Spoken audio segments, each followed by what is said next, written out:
Okay, everybody, we're going to have a look at logs. And your bubble diagram for this, I'd like you to put out one side log BAP. That's the base. That's your answer. That's the power. Okay? Log rules. There are three which you need to know. Log AB. That opens up to log A plus log B. Log A over B opens up to a subtraction. And this one, I don't confuse this with differentiation. Now you know about it. The log rule here, you just bring the power to the front and multiply. Now, lots of people think there is a rule for log A plus B. There isn't. So, only for log AB. Okay? Now, I want to work this a minute or two. If you cover up this side, that tidies up to log AB. That tidies up to log A over B.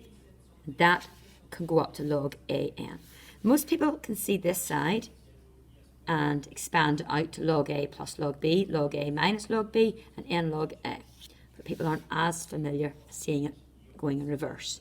So that would go to log AB, log A over B, log AN. And remember, log A plus B is nothing, but this one is. Okay. With logs, the biggest question they can ask you is the graph one. And to do that, you log each side and you compare it to y equals mx plus c. You always follow these set of rules. Then you draw the graph and don't forget to label your axes. You find the gradient. Okay, it's difference in y's over difference in x's because it's a straight line. You then use your initial equation and sub in the gradient and a pair of values from the first table to find the other letter. Now we will go through an example and I will show you exactly what I'm talking about there. And then you rewrite the initial equation using these values that you have found. Okay, so it's log each side and rearrange it to compare it to y equals mx plus c. You draw your graph with your labels. You find the gradient. You put the gradient into the first equation plus a pair of values from the first table to get the other letter. And then you rewrite the first equation using the values you found. Okay. And the other thing, so we've got our basics, our rules, our graphs, and an exponential equation.